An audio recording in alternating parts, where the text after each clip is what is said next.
Hello student, तो आज हम शुरू करने वाले एक नया टॉपिक जो कि है होमोलाइटिक एंड हेटेरोलाइटिक फिजन। फिजन का मतलब होता है टूटना, ठीक है, ब्रेक डाउन होना।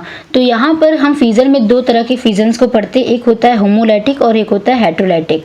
तो इन दोनों को आज हम बहुत ही अच्छे से, बहुत ही सिंपल तरीके से समझेंगे। तो चलो शुरू करते हैं। होमोलाइटिक फिजन क्या होता है, हेटेरोलाइटिक फिजन क्या होता है। सबसे पहला बेसिक डिफरेंस तो ये है, होमो का मतलब होता है सेम और हेटेरो का मतलब होता है डिफरेंट। तो यहाँ पर फिजन के बारे में बात हो रहा है, यानी कि ब्रेक डाउन के बारे में बात हो रहा है। तो जहां पर हम सेम तरह की चीजें बना रहे होंगे या फिर सेम तरह के ब्रेक डाउन कर रहे होंगे तो उसे बोलेंगे होमोलाइटिक।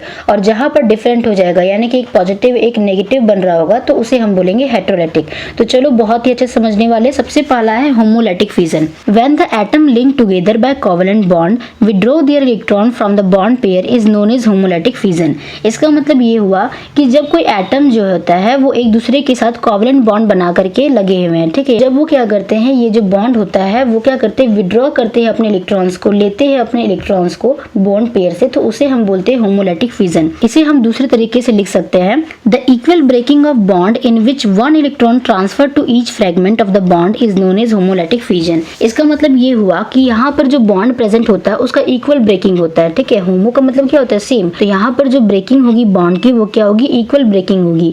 जहां पर क्या होगा कि एक इलेक्ट्रॉन का ट्रांसफर एक तरफ होगा और एक इलेक्ट्रॉन का ट्रांसफर दूसरी तरफ होगा, क्योंकि दो इलेक्ट्रॉन जो होते हैं आपस में शेयर करके क्या बनाते हैं, कोवेलेंट बॉन्ड बनाते हैं। तो वो जब टूटेगा तो अपने अपने यानी कि हर एक एटम को अपना इलेक्ट्रॉन मिल जाएगा, ठीक है। तो one electron transfer to each fragment, हर एक फ्रेगमेंट में एक इलेक्ट्रॉन ट्रांसफर हो जाता है बॉन्ड के, तो उसे हम बोलते हैं होमोलाइटिक फिजन। जैसे कि देखो एग्जांपल के लिए ए बी, ठीक है। तो ये जो है इनके बीच में कैसा बॉन्ड प्रेजेंट है, कोवेलेंट बॉन्ड प्रेजेंट है। जब ये टूटेगा तो एक इलेक्ट्रॉन जो होता है इस ए के पास चला जाएगा और एक इलेक्ट्रॉन जो है इस बी के पास चला जाएगा। तो हमें मिलेगा ए फ्री रेडिकल और बी फ्री रेडिकल, ठीक है। ये जो एक्स्ट्रा इलेक्ट्रॉन प्रेजेंट होता है इसे हम फ्री रेडिकल बोलते हैं। और फ्री रेडिकल के बारे में हमने एक क्लास ले लिया है, तो आप उस वीडियो को देख सकते हैं, ठीक है।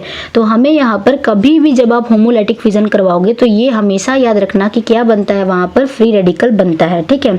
जैसे कि क्लोरीन क्लोरीन के बीच में जो कोवेलेंट बॉन्ड है वो टूटेगा तो यहाँ पर इस तरह से दो प्रोडक्ट मिलेंगे, जहां पर हर एक इलेक्ट्रॉन जो होता है हर एक फ्रेगमेंट के पास चला जाएगा। देन यहाँ पर आप CH3 को भी तोड़ोगे, कोई भी कोवेलेंट बॉन्ड होमोलाइटिक फिजन कर रहा होता है तो ये देखने को मिलता है। तो सबसे पहली चीज तो ये याद रखने वाली है कि होमोलाइटिक फिजन में हमेशा फ्री रेडिकल फॉर्म होता है। एंड देन दूसरी चीज ये होती है कि होमोलाइटिक फिजन हमेशा किसमें देखने को मिलेगा, कोवेलेंट बॉन्ड में देखने को मिलता है। नेक्स्ट चीज है कि होमोलाइटिक फिजन जो होता है इसे हम हाफ करली एरो से, इस तरह से जो हमने ऊपर में अभी दिखाया था ना, इस तरह से यहाँ पर जा रहा है, इसे हम हाफ करली एरो बोलते हैं। फिश हुक जैसा ये दिखता है, तो इस एरो से हम होमोलाइटिक फिजन को दिखाते हैं। अब हम देखते हैं हेटेरोलाइटिक फिजन आखिरकार होता क्या है। When both the electrons of the bond pair are transferred to the single atom during the fission of covalent bond is known as heterolytic fission।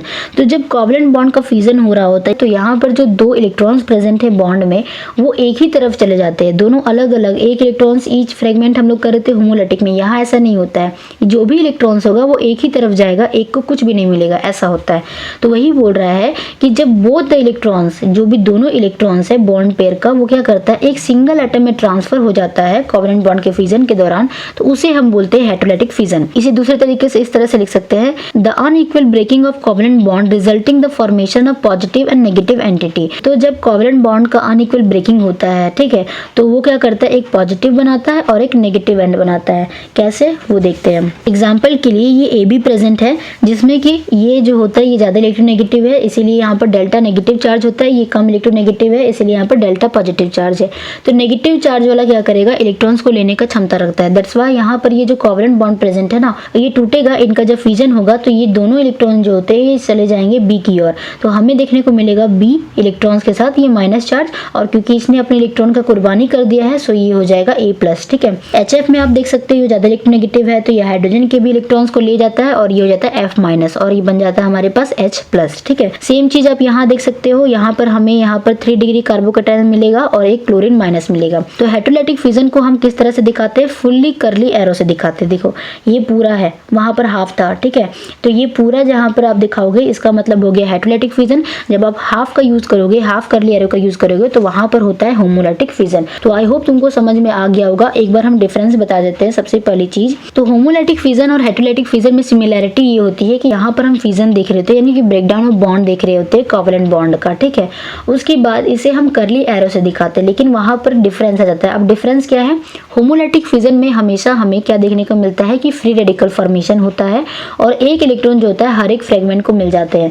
वही हेटेरोलाइटिक फिजन की बात करी जाए तो बॉन्ड पेयर होता है वो एक ही को मिलता है, एक को नहीं मिलता है, ठीक है, यानी कि एक को सब मिल गया और दूसरे को कुछ नहीं मिला। दूसरी चीज होमोलैटिक फिजन जो होता है उसे हम कर्ली एरो रूल से दिखाते हैं, यानी कि हाफ कर्ली एरो से दिखाते हैं, और जो हेटेरोलाइटिक फिजन होता है उसे हम फुल्ली कर्ली एरो से दिखाते हैं। तीसरी चीज क्या कहते हैं हम कि यहाँ पर फ्री रेडिकल फॉर्मेशन होता है, लेकिन हेटेरोलाइटिक फिजन में क्या होता है कार्बोकेटायन देखने को मिलता है। ये था इनके बीच में डिफरेंस और इनके बीच में सिमिलैरिटी। आई होप आपको समझ में आ गया होगा कि होमोलैटिक फिजन किसको बोलते हैं और हेटेरोलाइटिक फिजन किसको बोलते हैं। अगर आपको वीडियो अच्छी लगी तो वीडियो को शेयर कर देना। मिलते हैं नेक्स्ट वीडियो में, तब तक के लिए थैंक्स, बाय।